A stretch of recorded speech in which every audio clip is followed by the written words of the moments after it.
Welcome to the Well Seasoned Librarian. This is Season 16, Episode 10.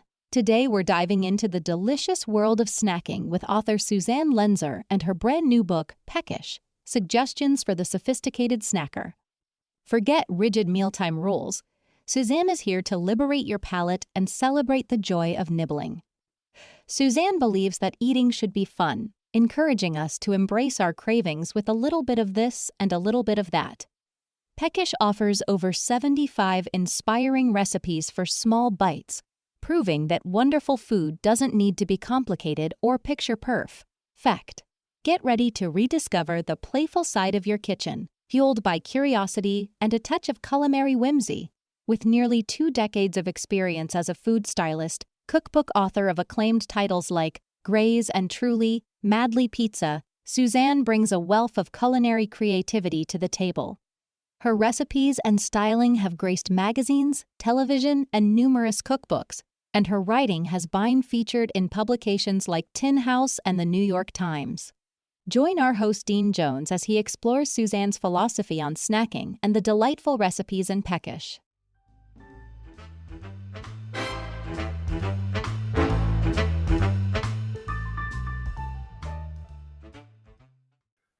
Welcome to the podcast.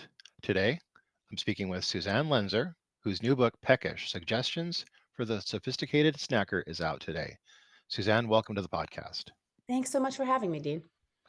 I'm excited to delve into your new book, Peckish. Your previous work, Graze, was about beautiful boards and other things. Peckish seems like a delightful evolution, focusing on those in-between moments, which sparked the shift towards the art of mindful snacking. Yeah, I would say that's largely true. The one thing I'd mention is, Gray's the cover of the book is a beautiful board, I think. But there was more to it than that. It was really about small plates, and trying to encourage the home cook to embrace that kind of eating that they're used to when they're in a restaurant, the appetizers, the hors d'oeuvres that we all love to kind of share in a homemade fashion. And Peckish does, as you mentioned, pick up where that left off. Food writer personality Giada De Laurentiis says you've taken grill dinner one better with Peckish. For our listeners who might be new to this concept, how would you describe the essence of grill dinner, and how does Peckish elevate the idea into a more intentional and sophisticated approach to snacking? Well, I think grill dinner, as I understand it, came about in the last couple of years as a TikTok phenomenon, and I think it was kind of embellishing the idea of what people, and I suppose young women, like to eat when they're alone, and how they just like to indulge in what they enjoy and what makes them happy. And I think there was sort of a sense of empowerment around that. Peckish, as Grace did previously, picks up there and says, hey, snacking is a thing we all do naturally. It's a kind of a way of eating, but it can be a way of eating that doesn't have to be a grab and go or just, what can get your hands on way of eating. It can be what we really want to do and how we enjoy eating. It can actually replace the notion of the, meat and 2 veg meal. So I think in terms of grill dinner, it's not so much more sophisticated than grill dinner. It just takes it to maybe a more culinary level where it's more about cooking some of those snacks and thinking about the way you do it mindfully rather than just, putting olives and cheese on a plate.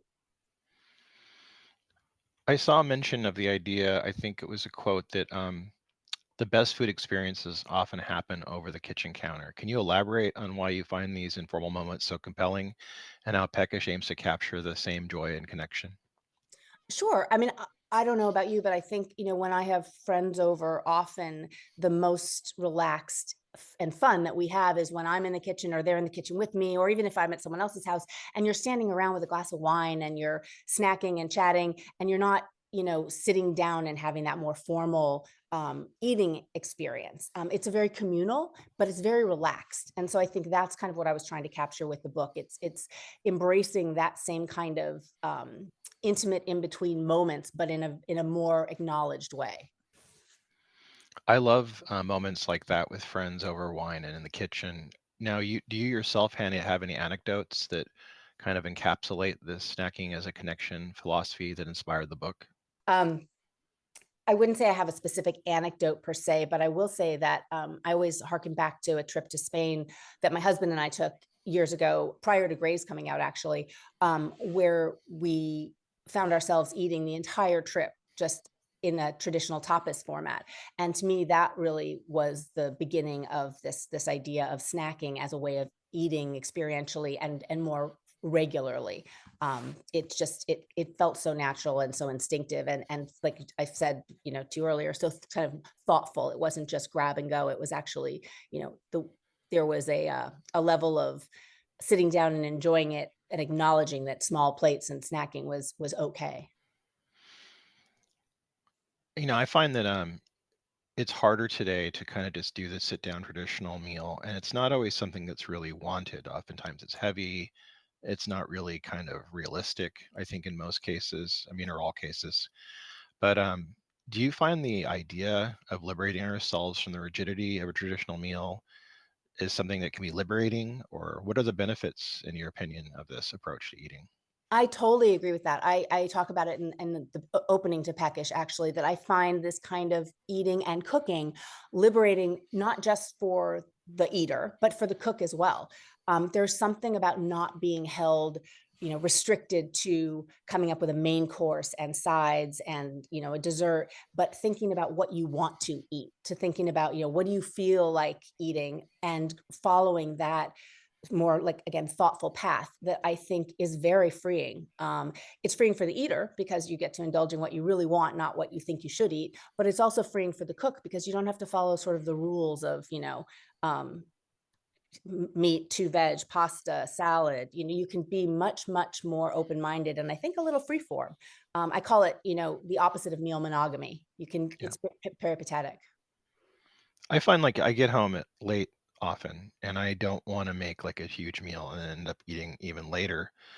And oftentimes I'll look in my fridge and I'm like, I got some olives, I got some capers, I got some aged cheddar cheese. What do I want to do with this? And I think your book kind of takes an idea of looking at what do we have, what are we going to do with what we have, and kind of like make something out of that. Am I correct in that?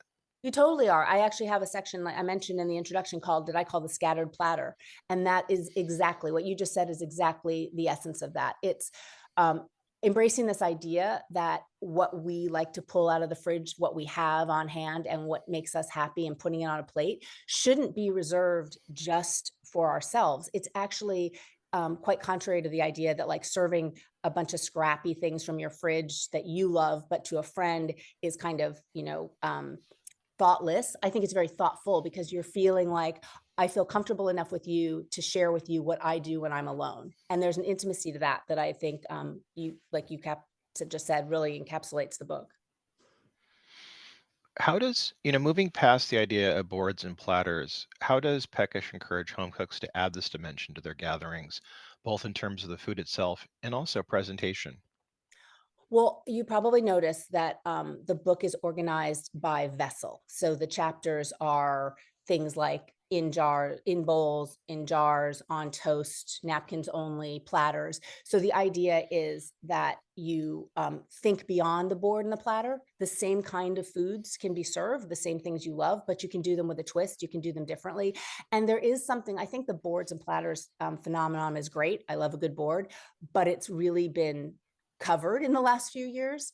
And what I was trying to encourage cooks to do is to think about other ways to present their food that gives it sort of a novelty and a newness, a freshness as well. One example really quickly is I have an antipasti skewer. There's a chapter on skewers and sticks. And the idea of taking all those delicious little bites that you like on a charcuterie and cheese board, but putting them together between two pieces of delicious rustic bread on a skewer and serving those skewers, it just freshens everything up and gives you people a different sensory experience. I have a lot of favorites in the book, and I really like the on toast section. What is your favorite, I think, vessel in the book? I'm totally with you, Dean. I mean, I love bread. I think toast on toast is a really, really nice chapter. One of my favorite recipes in the book is probably one of the simplest, which is the prosciutto butter. I mean, it's literally two ingredients. It's prosciutto and butter. I'm still Mhm. like kind of floored that I haven't seen that done somewhere before, because it just seems so simple. And if you like charcuterie and you like butter, it's kind of the bomb. But I find, to your point, I think bread as a vehicle or a vessel for other snacking things is just, there's an endless array of ideas and creativity that a cook and an eater can have. So I think that probably is also my favorite chapter.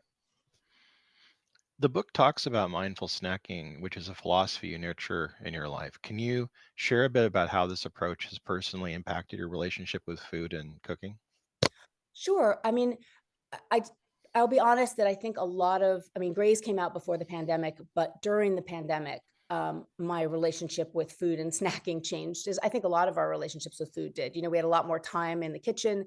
We had a lot less time with friends and loved ones, and to a large degree, I think this idea of communal eating became very appealing to me during the pandemic, and this idea of sharing food with people that you care about. So in my own life, you know, I obviously I love to cook, and I think this something snacking offers, or the idea I use the word snacking and it makes it sound kind of light, but something that small plates and this kind of collective eating opportunity offers is this idea that we can share little bits and pieces of things with each other. And I think that's a very, very positive and freeing idea. What is the main takeaway you hope readers will gain from Peckish? What feeling or experiences do you envision them having as they explore these not so quiet meals? I think I just want people to feel comfortable and a little bold. You know, there's something about I think a lot of home cooks are myself included are prone to want things to be perfect. You know, we want to make everything the way it looks in magazines or the way it looks on, you know, Instagram. We want everything to be exactly right. And I mean, I'm guilty of that. I even talk about that. I'm very guilty of being sort of an overachiever at the stove for years. But I think that we do ourselves a disservice when we don't just allow some of the flexibility and comfort and brazen, you know, daring that we want to try to happen in the kitchen. And I think this kind of food allows that. You can play a little bit more. There's not so much risk involved. You're putting a few things together, and it may or may not work beautifully or perfectly, I should say, but it usually is still, if it's delicious, just fine. So I guess I want people to walk away going, you know, I can have fun with this, and I can be a little bold and not feel so, you know, married to the traditional recipes, if you will. Suzanne, I want to talk to you about the idea of girl dinners and also how maybe things are changing. The idea of the big, heavy, meat, two veg, dessert, hors d'oeuvres idea of dinner is kind of outmoded. The Betty Crocker cookbooks of the 60s are no longer really relevant, and people are having to do things differently. What do you think about the idea of the girl dinner? I mean, to be really honest, I think I mean, it's a TikTok phenomenon, right? It's something Right. that's became trendy and fashionable and all that. I think the notion deep behind it, deep behind it is really cool. The idea that you're eating and if you're cooking or assembling for yourself to treat yourself well, I think that's great. That's what I think really good food and good kitchen and eating experiences are all about. What I don't like about girl dinner is, I mean, I think it's a little bit alienating if you're not actually a girl, whether that Right. be age wise or gender wise. I think it's also it plays into this idea that, you know, you have to be doing it a certain way to make it work for you. And I think so many people eat so many different ways that it needs to be more, we need to be more open to all different kinds of eating. I also, what I do like about it though is, and I think I talk about this a little bit in the book, is, you know, it does embrace this idea of solo eating and solo snacking, I think is a really fabulous thing. I think solo eating is, I think so many of us are, um, you know, we have an aversion or a fear of eating out by ourselves. We have a notion, I think, that eating alone, there's sort of something sort of like has to be kind of a quick bowl of cereal over the kitchen sink. And that's sad to me, and I don't think it's accurate at all. I love eating by myself. I think you can make it a very thoughtful, meditative experience, and no one's there to tell you how to do anything. No one says, you know, too much arugula is peppery. I don't like my egg made that way. It's you can do it exactly what you want, the way you want for yourself. And I think taking care of ourselves that way is really important. I'm so with you on that. And like I think like we have these stereotypes with food now. Like the girl dinner stuff is I'm looking at a lot of the stuff that these influencers are creating, and I like it too. So it gives the idea that if you're a man, you're just like hunkered down in the garage with a can of beans eating it with a torque wrench. Totally, I agree, and I mean, I think the thing is, it's it puts name to an experience, and that's okay, that's fair. Like, I like the idea that we've found a way to say, like, "This is a good thing," sitting at home by yourself with a glass of wine or beer or whatever, or, and eating what you want by yourself is a really, really empowering experience, and that's great. I think where it becomes a little bit uncomfortable is, to your point, when it starts alienating other people from that by, being for girls only or for young girls only or whatever. I think we need to open that experience up. Well, it's all, eating by yourself too. Like some of the best meals I've ever had were by myself. Totally. I agree. And I think in Europe, they're cool with it. I think in America, the wait staff get a little nervous. And I always, when I sit down and I'm eating by myself somewhere, which happens a lot, I'm like, hey, it's going to be me. I'm probably going to read, not going to be here too long, taking up the table. I will be giving you a sizable tip. And then they're cool. And I completely, I've had the same experience, and I think it's becoming more normalized, truthfully. I think because, in the world we live in now, people are just like you, I think you mentioned in the beginning, people are just, we're living differently. More of us do live by ourselves, more of us do spend time on our own. And I think the whole idea of the big meal, meat and two veg, as you mentioned, and the cookbooks that used to indicate that that was the way to live, is becoming kind of outmoded, frankly. Yeah. um it's time for us to be a little bit more open about what the reality of our different experiences are in the kitchen. I mean, as a parent, I've really worked hard to make sure that they had the traditional dinners. But over time, I had to realize that can be a burden for a family, including the kids. They're not necessarily always grateful because they're busy too. Yeah, and I think it kind of, for me, goes beyond busy as well. I think there is something just really liberating about not feeling that pressure as a cook or an eater, but as a cook, to produce a traditional meal regularly. I mean, I still harken back. I hear my mom, who was a very, very good cook, say things like, I cooked so many meals every day for so many years. And there's just this fatigue in, and she's not the only one. I hear it from a lot of, I'll say mostly women, but people who've Yeah. spent years cooking for families. They're exhausted by the idea of just producing the food. And I think in some ways, this idea of smaller plates, more less highly orchestrated, but more relaxed eating, gives us permission to kind of have a little more fun in the kitchen and not be exhausted by the idea of something that I think we should really love to do. Too, I find the industry is more accommodating now. I don't think it was so much like this back in the 70s and 80s, but now I can go to what we have. I don't think you might have Aldi's, but I have Trader Joe's here on the West Coast. And, it's perfect for finding little nibbles like salami, cheeses. The cheese section alone is like a cornucopia of cheeses from all over the world, salamis, different little things packaged for smaller amounts. And it's so much nicer now. You can just go get something and not have to worry about getting Costco sized orders for the whole, the brood. I'm not a Costco person. I don't have to buy that much stuff, but it's nice being able to like go to Whole Foods and just get something for you. Well, I think you're totally right. I think it's also, to me, it's a little bit more reminiscent of a European fashion of eating. I mean, I Yeah.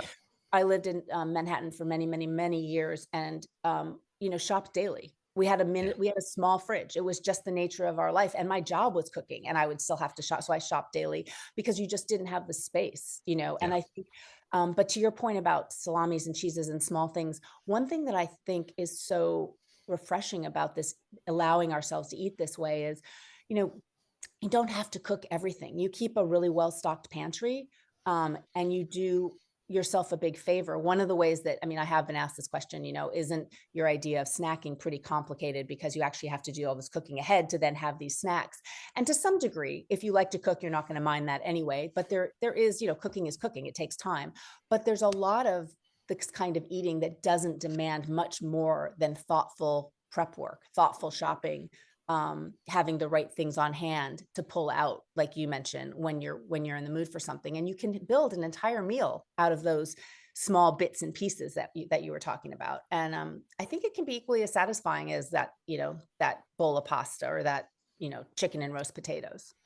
Yeah. Especially if you're tired and it's later and you just get home at, a glass of Chardonnay, a slice of melon, some prosciutto, maybe, I don't know, some nuts. It's all, you don't really need more than that. You really don't. Yeah, And I mean, you've just taken us full circle. That is what I think they define as a girl dinner. But as yeah, we've both just agreed, that is not a girl dinner. That's an yeah, everybody who loves to eat good food dinner. yeah, I think so too. Suzanne, I want to thank you for sharing your insights with us today about your new book. Where can our listeners find Peckish and connect with you further? Well, Peckish is available. Your independent bookstores, Amazon, Barnes and Nobles, everywhere online. And they can connect with me through my website, which is SuzanneLenzer.com. Okay, we'll have links to both of those in the bio. Suzanne, thanks for being on the podcast today. Thanks so much, Dean. I appreciate you having me.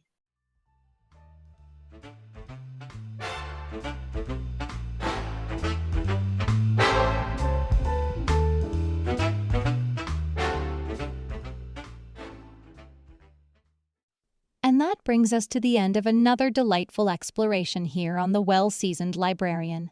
We hope you enjoyed our conversation with Suzanne Lenzer and are feeling inspired to embrace your inner snacker with her wonderful book, Peckish, Suggestions for the Sophisticated Snacker.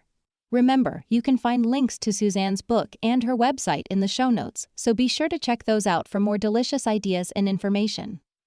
From all of us here at the Well Seasoned Librarian, thank you for joining us. We will see you in the library.